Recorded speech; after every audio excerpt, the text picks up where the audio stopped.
All right. I'll start with guys that'll be limited today. P. Ryan will be out there. He'll go through individual, possibly some team periods.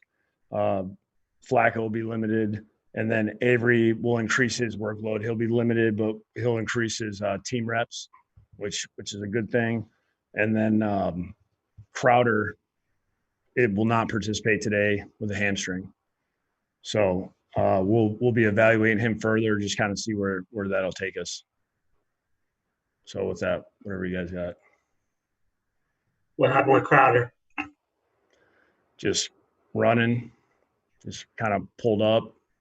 We just got to see how bad it is.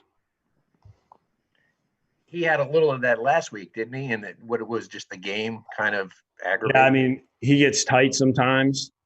Obviously, if he's missing practice today, we need to make sure that he's good before we put him out there.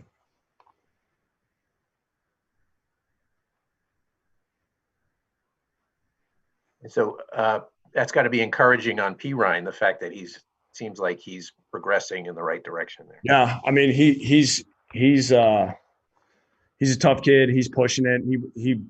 He's tired of standing on the sideline. He wants to be out there. He sees our situation as far as where our numbers are at right now. He knows if he's right and he's able to play on Sunday, that he can help us out. Adam, could he do a lot? I mean, he's missed 2.5 weeks now. I mean, is he behind at all because of that time, or could he come in and do what you thought he did? I'm not concerned with him mentally. I feel like he's in a good spot. He's a football junkie, and he loves everything about this. He likes being in the meetings. He likes being on the field. He watches a ton of tape. I think he's, Frank and Lev have done a great job with him as far as, kind of showing him the ropes. And, that kid's built to the right stuff. Like Le'Veon and Denzel, Adam, is Jameson a candidate for the injured reserve to then come back in a couple of weeks, or he'll be back well before that, you think? I think he'll be back before that. Would you expect him to play this week? What's that? Would you expect him to play this week? Yeah, I mean, we got to see how it goes. We're still evaluating him. If we can get back out there, that's a good sign. We'll just kind of see how the rest of the week plays out. Adam, what can you do from a play calling perspective to kind of get Sam rolling early, and just kind of get him in a rhythm? Yeah, I mean, there was a couple things that I thought would have got him in a really good rhythm this last game. We had some miscues as far as how we did a couple of our concepts, and when you're going against a team that's playing, basically they were playing man to man from start to finish.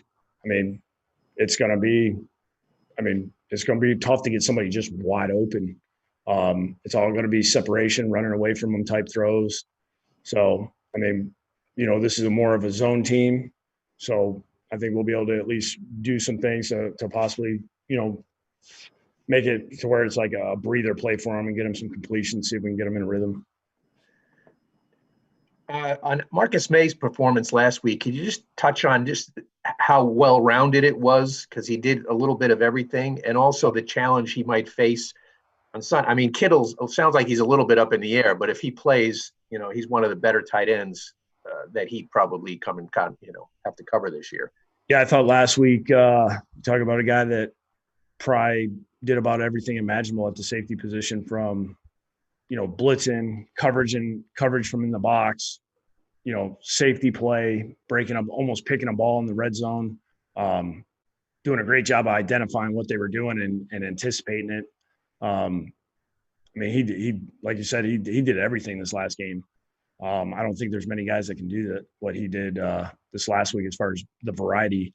And this week it's, Kittle's an extremely tough matchup. I mean, you're not only talking about a guy with great size that's valuable to them in all three aspects of the tight end play, with blocking, running the ball as a run blocker and as a run after the catch receiver.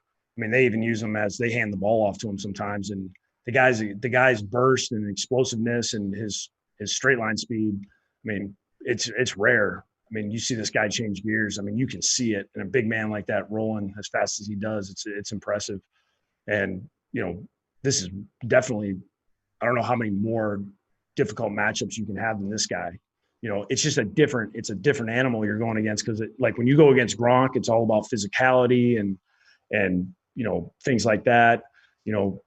I think, Kittle and Kelsey and those guys, they got a little more of, that speed where you almost feel like receiverish type speed when those guys are running routes. Adam, yesterday we spoke to Christopher Johnson, and he was extremely complimentary of you.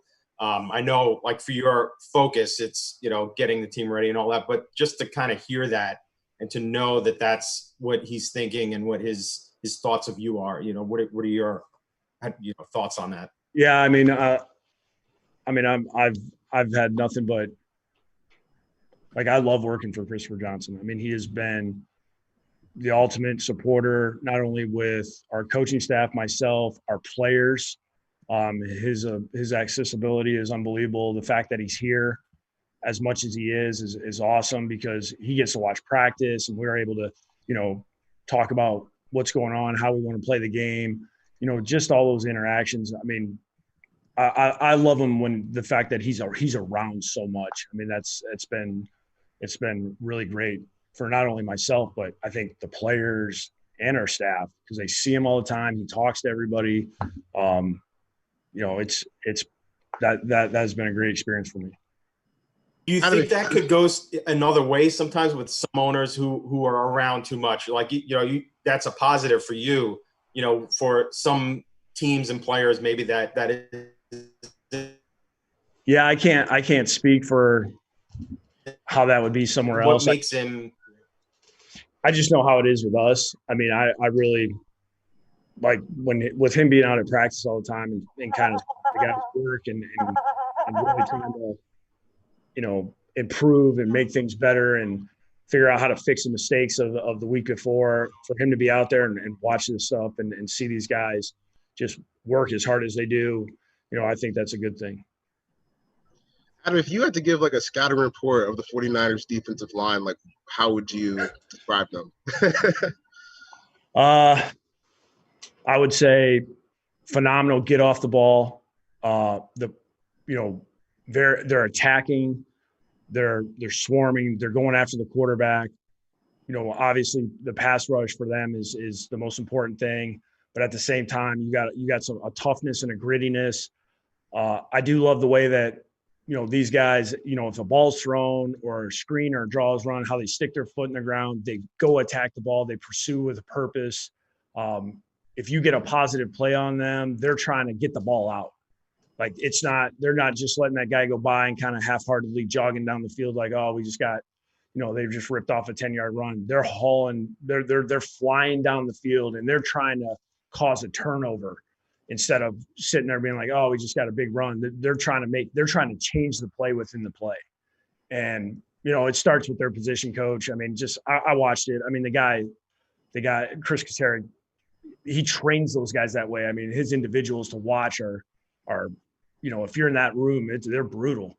I mean, those guys, they do nothing but run. And, those guys, their sole purpose is to disrupt the game, whether it be the run game or the pass game. We'll take a few more for Coach. How did Becton come out of yesterday? Good. He was good. He seemed fine. We tried to limit his reps. I think he went about four a period.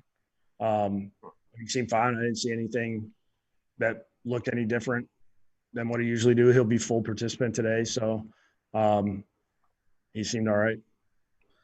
Adam, I have a technical question, if you could just indulge me for a second. I'm just wondering, you guys don't do a lot of pre-snap motion, and I think it's interesting because you see a team like the 49ers, they do a lot of it, and I'm just wondering if that's like a philosophical thing with you, that you just don't have much moving around pre-snap? Yeah, I mean, to me, for us, it's a week-to-week thing. It just depends how we're playing the game. Sometimes it's beneficial. Sometimes it's not. I know Kyle has has a little different look on it to where he's motioning and shifting a lot and doing multiple things. We're kind of built a little different. The whole offense was built to be kind of a on the ball, no huddle type deal. So you don't want to motion a lot. You want to get up and go, and but it's built within the offense. We do a lot of that. We always work on it, especially in training camp. And one of the reasons is, one, it helps our defense. We do a lot of shifting and motion, especially in walkthrough type periods, to make sure our defense isn't just seeing a stagnant formation. But at the same time, there's a time and a place that we need it.